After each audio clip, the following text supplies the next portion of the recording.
Hey guys, welcome to a rainy episode of On Recovery on Location.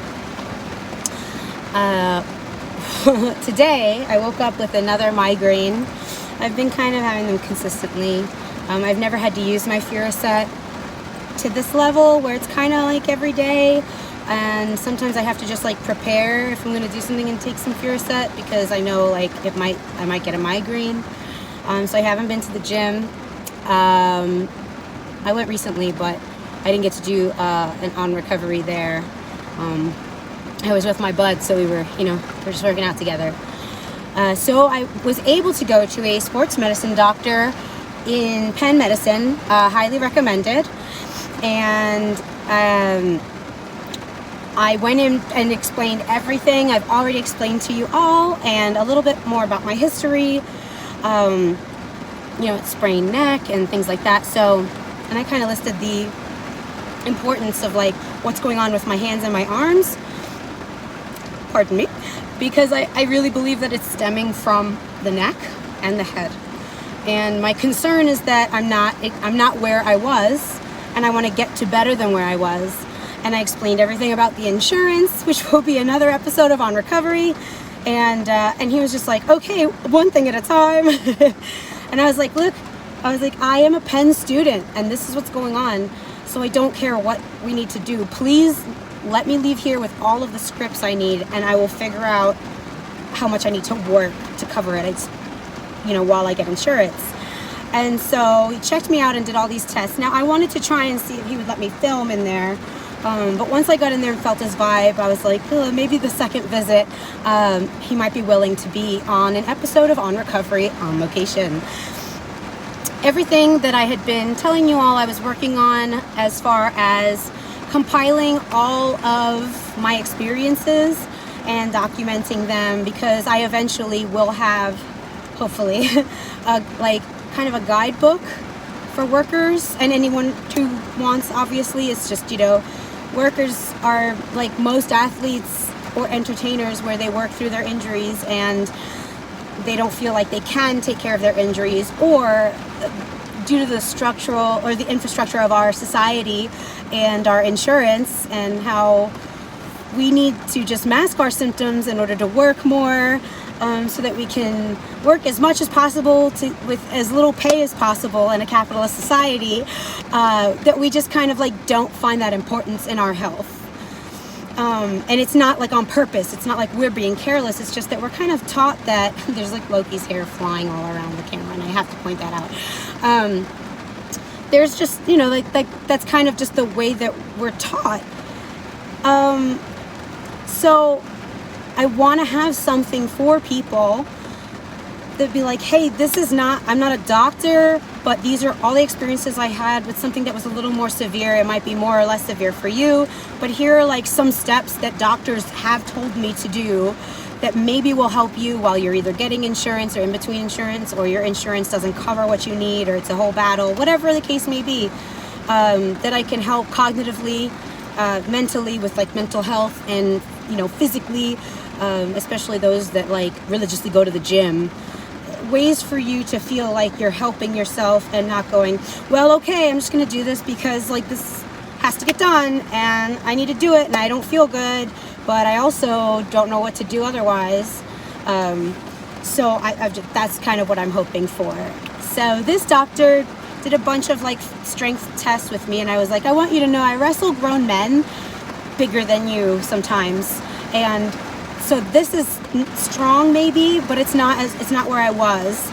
And I want you to know, like, maybe cognitively right now I'm functioning and able to explain myself well, but I've never suffered clinical depression. I have been depressed in the past, but it is not at the clinical level. I've never had any kind of medication for that. I've never, gone through that.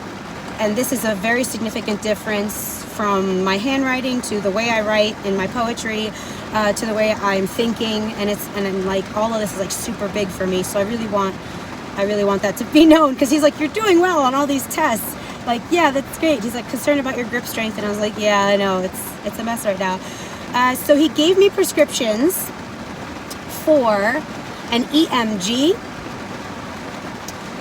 which I'll go ahead and put a clip up here for you all to see what exactly is entailed in that. So for the nerve conduction study, we place electrodes on your hand. We'll ask you to put your thumb and pinky together so that we can find your APB muscle and place an electrode on it. An EMG is an electromyograph. The EMG is performed by the physician. He takes a small needle and places it in several muscles in either your arm or leg. And an MRI.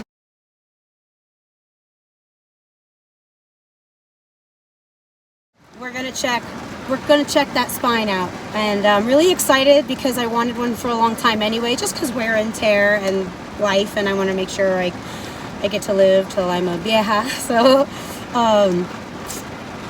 we're gonna see all of that starting tomorrow. I have an appointment at MRI, so I will film some of that for you, and they'll just have to be okay with it. I'll ask the doctor, but they'll just have to be okay with it. I won't put faces on there, obviously, without them wanting to. So just wanted to give you all an update. Magnum / Bartholomew Jones is laying on Big Dill Bill, which is Loki's favorite toy. Loki is down here. We're some very wet rubber duckies right now, so I know that they're not happy about being wet, but they are happy about being in the car. We came to a little pup shop. I'm mostly better from this migraine. I really could use an ice pack. But we wound up in this really, really nice little town, so I wanted to do a walk before the rain, and I didn't know when the rain was coming because, quite frankly, it was starting to look nice after the initial rain, and then we got downpoured on, so, you know. But as far as the workouts I've been working on and everything I'm sharing with you, trying to find out when symptoms start at the gym by getting your heart rate, figuring out what that heart rate is the moment you have any kind of symptoms, including fatigue. It's not being blown up. It's a different kind of blown up. It means your brain is sending messages to your body to go, hey, our brain up here, we're tired and we can't. So you have to stop that. Not that we're actually blown up or out of shape necessarily. There is a little bit of a gray area there. So it was cool to be like, hey, I'm doing this. Do you have any recommendations? He recommended more of like an 80% to start with. So I'm going to make some adjustments to the workouts, and I'm excited to do that. And I'm excited to get all your comments and your feedback on what you've liked, what you'd like to see in this On Recovery, On Location. And let me know if you like the idea of doing this as a series in a podcast, where you all will have the ability to call in or send questions in that you'd like me to talk about, topics you'd like me to research for you.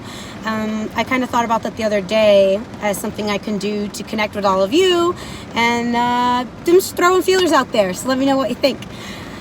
Okay, we're gonna try and drive in this monsoon. Thanks for watching another episode on Recovery, On Location.